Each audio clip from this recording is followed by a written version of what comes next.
Hi friends, welcome to ISAPSC TSPS lectures. So ఎక్కువ మంది అడిగిన క్వశ్చన్ అంటే నాకు ఇండియన్ పాలిటీలో ఆర్టికల్స్ని ఎలా గుర్తుపెట్టుకోవాలి. సో ఈ వీడియోలో అది ఫోకస్ చేయడం జరుగుతుంది. అయితే మనం ఇక్కడ తెలుసుకోవాల్సిన విషయం అంటే ప్రతి ఒక్క ఆర్టికల్ మనకి ఎగ్జామ్ పాయింట్ ఆఫ్ వ్యూలో మనకి హెల్ప్ అవ్వదు. కేవలం 50 ఆర్టికల్ మాత్రమే మనకి ఎగ్జామ్కి హెల్ప్ అవుతాయి. సో అది కూడా మీకు షేర్ చేయబోతున్నాను. కానీ ఫస్ట్ ప్రయారిటీ మనం దేనికి ఇవ్వాలంటే మనకి ఫండమెంటల్ రైట్స్, అలాగే ఫండమెంటల్ డ్యూటీస్, అలాగే directive principles of state policy. So దీంతో పాటు మనకి ప్రియాంబుల్ని కూడా మనం గుర్తుపెట్టుకోవాలి. సో ఇవన్నీ కూడా మనకి ఎగ్జామ్లో హెల్ప్ అవుతాయి అన్నమాట. ఈ వీడియోలో మెయిన్గా మనం ఫండమెంటల్ రైట్స్ని ఎలా గుర్తుపెట్టుకోవచ్చు అనేది చూద్దాం. సో ఇక్కడ మనం ఏంటంటే ఈ విజువల్ నిమోనిక్స్ అనే టెక్నిక్ని మనం లింక్ చేస్తున్నాం ఫండమెంటల్ రైట్స్కి. సో ఫస్ట్ ఆఫ్ ఆల్ మనం చూసుకుంటే ఆర్టికల్ 14 అనమాట.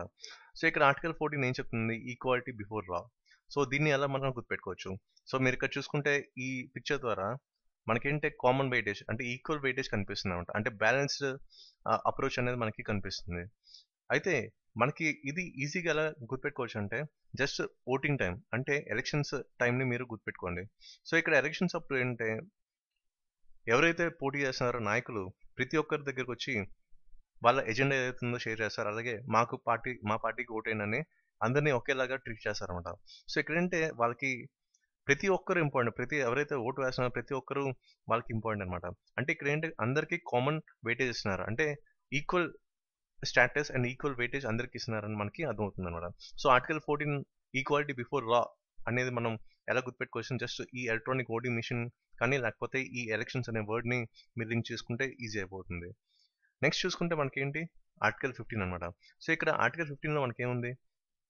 No discrimination on grounds of religion, race, caste, gender or place of birth. So దీన్ని మనం ఎలా గుర్తుపెట్టుకోవాలి? ఇక్కడ మనకి కీవర్డ్ చూసుకుంటే ఫస్ట్ డిస్క్రిమినేషన్ అనమాట. సో ఇక్కడ డిస్క్రిమినేషన్ అనేది మనం హైలైట్ చేయాల్సిన వర్డ్ అనమాట. ఇక్కడ చూసుకుంటే లా.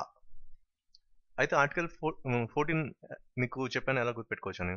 సో ఇప్పుడు ఆర్టికల్ 15 చూసుకుంటే మనకి ఆ వేదం మూవీ ఉంది.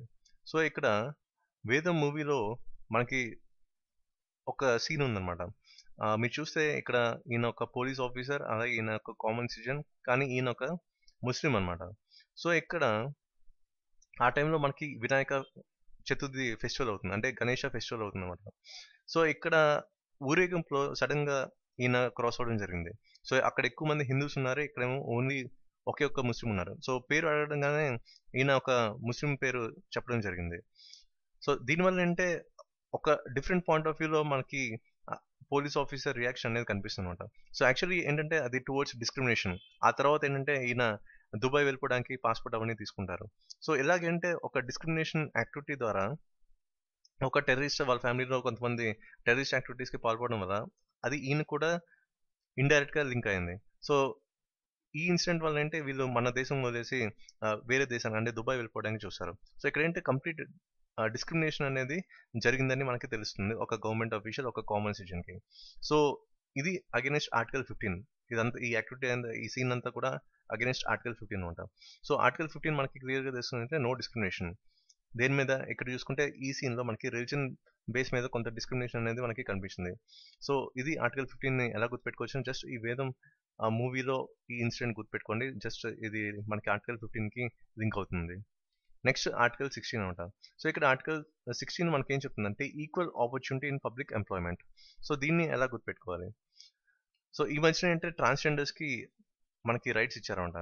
సో ట్రాన్స్జెండర్స్ అంటే వీళ్ళు కూడా ఇప్పుడు గవర్నమెంట్ ఆఫీసెస్లో ఎంప్లాయ్మెంట్ కోసం అప్లై చేస్తున్నారు. చాలామంది అంటే ప్రిన్సిపల్గా కూడా కొన్ని స్కూల్స్లో వీళ్ళని హైర్ చేయడం జరిగింది.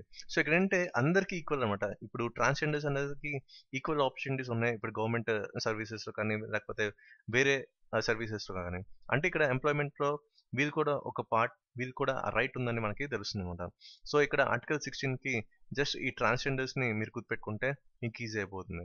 అంటే ఇక్కడ ఏంటి ఎంప్లాయ్మెంట్ దాంట్లో కూడా అందరికీ ఒకే రకమైన ఆపర్చునిటీ అనమాట. ఇది ఆర్టికల్ 16. నెక్స్ట్ ఇప్పుడు మనం ఆర్టికల్ 17కి వస్తే ఇక్కడ ఆర్టికల్ 17 మనకి ఏం చెప్తుందంటే అగైనెస్ట్ అన్టచబిలిటీ.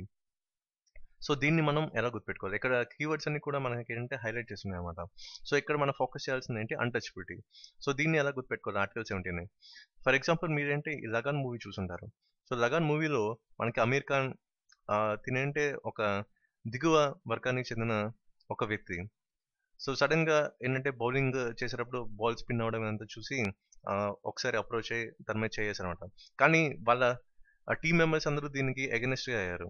సో ఇక్కడ ఆ టైంలో మనకేంటి అన్‌టచబిలిటీ అనే దీని మీద వాళ్ళ టీమ్ మెంబర్స్ స్ట్రెస్ చేయడం జరిగింది. సో ఇది మనకొక ఇంపార్టెంట్ థింగ్. అయితే ఈ 'లగాన్' మూవీ ఈ సీన్‌ని మనం గుర్తుపెట్టుకుంటే మనకి ఆర్టికల్ 17కి మనకి లింక్ అవుతుందనమాట. నెక్స్ట్ చూసుకుంటే మనకి ఆర్టికల్ 18. సో ఇక్కడ ఆర్టికల్ 18 ఏం చెప్తుంది? Abolition of titles except military and academic అనమాట. సో ఇక్కడ ఆర్టికల్ 18 ఎలా గుర్తుపెట్టుకోవాలి? ఇక్కడ మనం ఫోకస్ చేయాల్సిందంటే అబాలిషన్ ఆఫ్ టైటిల్స్ అనమాట.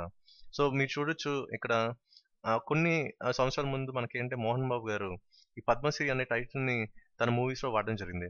కానీ మనకేంటే ఆ కోర్ట్ ఏమైనా తీర్పిచ్చింది, ఈ టైటిల్స్ ఏవైతే ఉన్నాయో 'పద్మశ్రీ' కానీ, 'పద్మ విభూషణ్' కానీ అవన్నీ ఎక్కడ యూజ్ చేయకూడదు ఆ మూవీస్‌లో అని దాన్ని స్ట్రెస్ చేయడం జరిగిందనమాట. సో వెంటనే ఆ తర్వాత ఈ 'పద్మశ్రీ' లేకపోతే 'పద్మ విభూషణ్' అని లేకపోతే 'పద్మభూషణ్' కానీ ఇలాంటివి ఎక్కడ యూజ్ చేయడం జరగట్లేదు. సో ఆర్టికల్ 18 అంటే మనకి ఈ 'మోహన్ బాబు' గారి 'పద్మశ్రీ' టైటిల్‌ని మనం లింక్ చేసుకోవచ్చు. నెక్స్ట్ చూసుకుంటే మనకేంటి ఆర్టికల్ 19 అనమాట. సో ఇక్కడ ఆర్టికల్ 19 ఏం చెప్తుంది? Freedom of speech, assembly, association, movement, settlement and profession. So దీన్ని మనం ఎలా లింక్ చేసుకోవచ్చు? సో ఆర్టికల్ 19కి ఏంటంటే మనకి 'ఆడువారి మాటలకు అద్దాలే వేరు'లో ఒక మూవీ ఉంది. సో దీంట్లో ఏంటంటే వెంకటేష్ త్రిషతో అంటాడు. ఇది నా దేశం, నేను పబ్లిక్‌లో ఎంతైనా మాట్లాడుకోవచ్చు. నాకు ఆ స్వతంత్రం ఉంది. నేను ఏదైనా మాట్లాడుకోవచ్చు అనే ఒక డైలాగ్ అనేది ఉంటుందన్నమాట. సో దీనివల్ల ఏంటి మనకేంటే ఇక్కడ ఫ్రీడమ్ ఆఫ్ స్పీచ్ అనేది మనకు అర్థమవుతుంది. సో ఏదైనా ఉంటే మనకి ఆఫీసెస్‌లో కానీ కొన్ని డెసిషన్స్ ఉంటాయి. కానీ పబ్లిక్‌లోకి వచ్చేసరికి మనకి ఆ ఫ్రీడమ్ ఆఫ్ స్పీచ్ అనేది మనకి కనిపిస్తుందన్నమాట. సో ఇది యాక్చువల్ కన్వర్జేషన్ మనకి త్రిషకిను వెంకటేష్ గారికి జరుగుతుంది. ఆ ఫ్రీడమ్ ఆఫ్ స్పీచ్ అనేది ఇక్కడ పాయింట్ ఔట్ చేయడం జరుగుతుందన్నమాట. సో ఇది యాక్చువల్ ఆర్టికల్ 19. నెక్స్ట్ చూసుకుంటే article 20 protection against conviction. So ఇక్కడ ఆర్టికల్ 20 మనం మెయిన్‌గా ఫోకస్ చేయాల్సిన వర్డ్ ఏంటి? కన్విక్షన్ అనమాట. సో ఇక్కడ కన్విక్షన్ అంటే విశ్వాసం అని. అంటే లీగల్‌గా చూసుకుంటే against guilty of criminal offences లాంటివి మనకి కనిపిస్తాయన్నమాట. సో ఇది ఆర్టికల్ 20లో మనం ఇక్కడ సింపుల్‌గా ఎలా గుర్తుపెట్టుకోవాలంటే మనకి ఈ ఊబర్ టాక్సీ ఇష్యూ అప్పుడే అయింది. సో అప్పుడే నిర్భయ దీని మీద కొంతమంది అఫెన్స్‌లోకి వెళ్తారన్నమాట. సో ఇది ప్రొటెక్షన్ అగైన్స్ట్ కన్విక్షన్. జస్ట్ ఈ ఊబర్ టాక్సీ ఆ కేస్‌ని మీరు జస్ట్ హైలైట్ చేసుకుంటే మనం ఆర్టికల్ 20ని ఈజీగా గుర్తుపెట్టుకోవచ్చు. నెక్స్ట్ ఇక్కడ ఆర్టికల్ 21 ఏం చెప్తుందంటే protection of life and personal Liberty. So personal Liberty అనేది ఇక్కడ మనం చూసుకోవాలి. సో మన లైఫ్ ఏదైతే ఉందో లేకపోతే పర్సనల్ లిబర్టీకి కంప్లీట్ ప్రొటెక్షన్ అనేది మనకి ఆర్టికల్ 21 ఇస్తుంది. సో జస్ట్ ఇదేంటే మన లైఫ్ ఇది ఎవరి స్టైల్ వరకు ఉంటుంది, ఎవరి రూల్స్ వరకు ఉంటాయి. So complete freedom and Liberty మీకు ఉంటాయి. సో ఇది ఆర్టికల్ 21 అనమాట. నెక్స్ట్ చూసుకుంటే ఆర్టికల్ 22. ఇక్కడ ఆర్టికల్ 22లో ఏం చెప్తుందంటే protection from arrest in special cases. So ఇక్కడ ఫర్ ఎగ్జాంపుల్ ఈ పిక్చర్ చూసుకుంటే పోలీసులు ఎవరినో తీసుకెళ్తారనమాట. సో కొన్నిసార్లు మనం చూస్తాం ఎవరు దొరకకపోతే ఆ కేసు క్లోజ్ చేయడానికి ఇంకెవరి మీద వేస్తారనమాట. లేకపోతే కొంతమందిని ఇంకా పక్క పోలీస్ డిపార్ట్మెంట్ లాంగ్వేజ్ చెప్పాలంటే కొంతమంది A1ని A2 చేస్తారు. లేకపోతే A2ని A3 చేస్తారు. సో ఇలాగ కూడా కొన్ని ఇన్సిడెంట్స్ మనకి జరుగుతాయన్నమాట. సో ఇలాంటివన్నీ కూడా ఏంటంటే protection of arrest from special cases కింద మనం లింక్ చేయడానికి అవ్వదు. కానీ ఈ పిక్చర్ ద్వారా మనం ఏంటంటే జస్ట్ అలా ఒక విజువల్ ఫామ్‌లో మనం గుర్తుపెట్టుకోవచ్చు. సో ఈ పర్సన్ మనం గుర్తుపెట్టుకుంటే సింపుల్‌గా మనం ఆర్టికల్ 22ని లింక్ చేసుకోవచ్చు. It's protection from arrest in special cases అనమాట. సో ఇప్పుడు ఏదైనా ఒక కేసు నుంచి తిను ఒక ప్రొటెక్షన్ లాగా కోరుకుంటే అది ఆర్టికల్ 22కి మనకి లింక్ అవుతుంది. నెక్స్ట్ మనకి ఆర్టికల్ 23. సో ఇక్కడ ఆర్టికల్ 23 ఏం చెప్తుందంటే అగైన్స్ట్ హ్యూమన్ ట్రాఫికింగ్. సో ఇక్కడ హ్యూమన్ ట్రాఫికింగ్ అంటే ట్రేడ్ ఆఫ్ హ్యూమన్ బీయింగ్స్ అనమాట. సో మనం కొన్ని ఇన్సిడెంట్స్ చూసాం. లైక్ మన దగ్గర కొంతమంది అమ్మాయిలని కొని వాళ్ళని దుబాయ్‌కి అమ్మేస్తూ ఉంటారు. సో ఇవన్నీ కూడా మనకి హ్యూమన్ ట్రాఫికింగ్ అనమాట.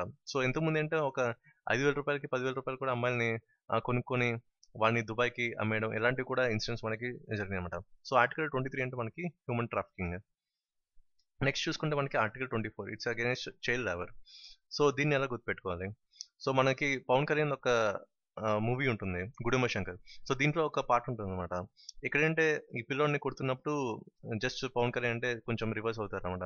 ఇక్కడేంటే మనకి కంప్లీట్‌గా ఇక్కడ చైల్డ్ లేబర్ అని మనకి తెలుస్తుందన్నమాట. సో ఇక్కడ చైల్డ్ లేబర్ అనేది మన ఫోకస్ కీవర్డ్. సో దీన్ని మన ఆర్టికల్ 24తో లింక్ చేసుకోవచ్చు. జస్ట్ 'గుడుంబ శంకర్' మూవీలో ఈ పార్ట్‌ని గుర్తుపెట్టుకుంటే మీకు తెలిసిపోతుంది. సో నెక్స్ట్ ఆర్టికల్ 25 చూసుకుంటే ఇక్కడ ఏంటంటే freedom of practice of religion. So దీన్ని ఎలా గుర్తుపెట్టుకోవచ్చు? అంటే మీరు ఒక హిందూ అవ్వచ్చు, లేకపోతే క్రిస్టియన్ అవ్వచ్చు. ఇక్కడేంటి మనకి ఎవరు రిలీజియన్ వాళ్ళు ప్రాక్టీస్ చేసుకోవడానికి కంప్లీట్ ఫ్రీడమ్ ఉందన్నమాట. సో, ఫర్ ఎగ్జాంపుల్ నేను హిందూ కాబట్టి నేను ఆ రిలీజియన్‌ని ప్రాక్టీస్ చేసుకోవచ్చు. సో, ఇది నాకు కంప్లీట్‌గా ఆర్టికల్ 25 నా కాన్స్టిట్యూషన్ నాకు అధికారం ఇచ్చింది. నెక్స్ట్ చూసుకుంటే ఆర్టికల్ 26 అనమాట. సో, ఇక్కడ మనకి 25, 26, 27, 28 ఇవన్నీ కూడా రిలిజియన్ మీద బేస్ అయి ఉంటుంది. సో, ఇది ఒక లింక్ అనమాట. సో, 25 నుంచి 25 నుంచి 28 మనకేంటంటే మన అన్ని కామన్‌గా ఏంటంటే రిలిజియన్‌తో లింక్ అయి ఉంటుంది. సో, ఫర్ ఎగ్జాంపుల్ ఇక్కడ మీరు చూసుకుంటే ఫ్రీడమ్ ఆఫ్ రిలిజియన్ మనకి ఆర్టికల్ 25. అలాగే ఆర్టికల్ 26 అంటే రిలీజియస్ అఫైర్స్. ఆర్టికల్ 27 అంటే prohibition of taxes on religious grounds. Article 28 మనం చూసుకుంటే freedom to attend religious events in education issues. So, religion మీద లింక్ అయి ఉంది ఆర్టికల్ 25 నుంచి 28. సో, ఇదొక కామన్ ఐడియా కింద మీరు ట్రీట్ చేసుకోవాలి. అయితే ఆర్టికల్ 26ని ఎలా గుర్తుపెట్టుకోవాలి? Manage religious affairs. So, religious affairs అంటే ఫర్ ఎగ్జాంపుల్ మనకి గోదావరి పుష్కరాలు ఉంది. సో, జస్ట్ ఇది కూడా ఒక కామన్ ఐడియాతోనే జరిగిన పుష్కరాలు. అంటే రిలీజియస్ అఫైర్స్ అంటే అవి మీకు ఓన్‌గా ఎక్కడైనా ఒక ప్లేస్ కానీ లేకపోతే ఏరియా కానీ ఉండొచ్చు ఒక బౌండరీ లాగా. సో, అక్కడేంటే కొంతమంది రిలీజియస్ ప్రాక్టీస్ ఉంటది. సపోజ్ కొంతమంది హిందూయిజంని ఫాలో అవుతారు ఒక పర్టిక్యులర్ ఏరియాలో. సో, అలాంటివన్నీ కూడా మనకి రిలీజియస్ అఫైర్స్ కింద వస్తాయన్నమాట. సో, ఇది ఆర్టికల్ 26 కింద మనకేంటి ఈ రిలీజియస్ అఫైర్స్ అనేది ఉంటుంది. సో, దీన్ని మనం గుర్తుపెట్టుకోవడానికి గోదావరి పుష్కరాలు లింక్ చేసుకోవచ్చు. నెక్స్ట్ మనకి చూసుకుంటే ఆర్టికల్ 27. ఇక్కడ ఆర్టికల్ 27 అంటే provision of taxes on religious grounds. So, కొన్నిసార్లు అంటే మనకేంటంటే డొనేషన్స్ చేస్తాం. ఫర్ ఎగ్జాంపుల్ షిరిడి సాయిబాబా ఆశ్రమ్‌కి నేను అప్పుడప్పుడు డొనేట్ చేస్తుంటాను. సో, ఇవన్నీ కూడా నాకు కొన్నిసార్లు టాక్స్ ఎగ్జంప్షన్ వస్తుందన్నమాట. సో, ఇవన్నీ కూడా టాక్స్ ఎగ్జంప్షన్ కింద కన్వర్ట్ అవుతాయి. అంటే ఇక్కడేంటే prohibition of taxes on religious grounds. So, ఏదైనా సరే మనం వాలంటరీగా డొనేట్ చేస్తే ఎడ్యుకేషన్ ఫండ్ కానీ లేకపోతే మెడికల్ ఫండ్‌కి కానీ ఇవన్నీ కూడా ఎగ్జంప్షన్ టాక్సెస్ నుంచి ఎగ్జంప్షన్ ఉండడానికి ఒక రూట్ అనేది మనకి కనిపిస్తుంది. సో, ఆర్టికల్ 27 అనేది అలా మనం లింక్ చేసుకోవచ్చు. నెక్స్ట్ ఆర్టికల్ 28 చూసుకుంటే freedom to attend religious events in education institutions. So, ఏవైనా రిలీజియస్ ఈవెంట్స్ ఏదైనా ఒక ఎడ్యుకేషన్ ఇన్స్టిట్యూషన్‌లో జరిగితే ఇవన్నీ కూడా మనం అటెండ్ అవ్వచ్చు. సో, ఇది మనకి ఆర్టికల్ 28 అనమాట. సో, ఇక్కడేంటి మన ఫోకస్ ఏరియా ఎడ్యుకేషన్ ఇన్స్టిట్యూషన్స్‌లో ఎనీ రిలీజియస్ ఈవెంట్ మనం అటెండ్ అవ్వచ్చు అనేది మనకి చెప్తుంది. నెక్స్ట్ ఆర్టికల్ 29 చూసుకుంటే ప్రొటెక్షన్ ఆఫ్ మైనారిటీస్. సో, మనకి మన దేశంలో ఎక్కువ మైనారిటీస్‌కి ప్రొటెక్షన్ ఇవ్వడానికి ఎక్కువ చూస్తారు. సో, ఇక్కడేంటి మనకి మైనారిటీస్ అంటే మనకి ముస్లిమ్స్ ఉంటారు, సిఖ్స్ ఉంటారు, క్రిస్టియన్స్ ఉంటారు, అలాగే బుద్ధిస్ట్, జైన్స్ వీళ్ళందరూ ఏంటంటే మైనారిటీస్ అన్నమాట. సో, వీళ్ళందరికీ ప్రొటెక్షన్ ఇవ్వడానికి కూడా ఆర్టికల్ 29 మనకి లింక్ చేస్తుంది. సో, ఇక్కడేంటే మైనారిటీ కొన్ని మనకి కాలేజెస్ ఉంటాయి. సో, అది కూడా మనం లింక్ చేసుకోవచ్చు. సో, మైనారిటీ స్కూల్స్ కానీ, కాలేజ్ కానీ మీకు ఎక్కడ కనిపించినా అది ఆర్టికల్ 29లో మనకి తీసుకోవచ్చు. అంటే ఇక్కడ స్కూల్స్ అనే కాదు, రిలీజియస్ ఇన్స్టిట్యూషన్స్ అనే కాదు, అక్కడున్న మైనారిటీ పీపుల్ గురించి లింక్ చేయడం జరుగుతుంది. సో, ఎక్కడైనా మనకి మైనారిటీ పీపుల్ కనిపిస్తున్నారంటే, లేకపోతే క్రిస్టియన్స్ కానీ, ముస్లిమ్స్ కానీ కనిపిస్తే మన ఫ్రెండ్స్ ఎవరు ఉంటే అది మనకి ఆర్టికల్ 29ని మనం లింక్ చేసుకోవచ్చు. నెక్స్ట్ మనకి ఆర్టికల్ 30 అంటే right of minorities to run educational institutions. So, ఇక్కడ కొన్ని ఎడ్యుకేషనల్ ఇన్స్టిట్యూషన్స్ ఉంటాయి. ఫర్ ఎగ్జాంపుల్ సెయింట్ మేరీస్ కానీ, లేకపోతే ఆహ్, కొన్ని స్కూల్స్, కాలేజెస్ ఉంటాయి వీళ్ళ పేరు మీద. లైక్ సెయింట్ జేవియర్స్ కానీ, ఇవన్నీ కూడా వీళ్ళు దేని మీద రన్ చేస్తున్నారంటే ఆర్టికల్ 30. ఫర్ ఎగ్జాంపుల్ మీ ఊర్లో కూడా ఎక్కడో ఒక దగ్గర స్కూల్స్ ఉంటాయి, లేకపోతే రిలీజియస్ ఇన్స్టిట్యూషన్స్ ఉంటాయి. అంటే మనకి చూసినట్టు ఇక్కడ సెయింట్ మేరీస్ అనేది ఒక స్కూల్ అనమాట. సో, ఇది ఎలా రన్ చేస్తున్నారంటే ఆర్టికల్ 30 మీద బేస్ చేసుకొని వీళ్ళు రన్ చేస్తున్నట్టు మనకి తెలుస్తుంది. నెక్స్ట్ చూసుకుంటే మనకి ఆర్టికల్ 32. ఇక్కడేంటి సుప్రీం కోర్ట్ అనమాట. సో, ఇఫ్ ఎనీ మన ఫండమెంటల్ రైట్స్ ఏదైనా వైలేట్ చేసినట్టు అనిపిస్తే ఎవరైనా సరే మనం డైరెక్ట్‌గా సుప్రీం కోర్ట్‌కి వెళ్ళిపోవచ్చు. సో, ఇదనమాట మనకి సుప్రీం కోర్ట్ ఆర్టికల్ 32 అంటే మనకి ఫండమెంటల్ రైట్స్ ఏమైనా మనం వైలేషన్‌లో మనకు అనిపించినా సరే మనం డైరెక్ట్‌గా సుప్రీం కోర్ట్‌కి వెళ్ళిపోవచ్చు. మనకి ఆ రైట్ అనేది మనకుందనమాట. ఆర్టికల్ 32 ద్వారా మనకి ఆ రైట్ అనేది ఉంది. సో, ఇది ఫండమెంటల్ రైట్స్‌ని మనం ఎలా గుర్తుపెట్టుకోవచ్చు అనేది ఒక విజువల్ నిమోనిక్ ఫార్మ్‌లో మీకు షేర్ చేయడం జరిగింది. So, thank you for watching this video and please subscribe to our channel IAS, APPS, TSP lectures. Thank you.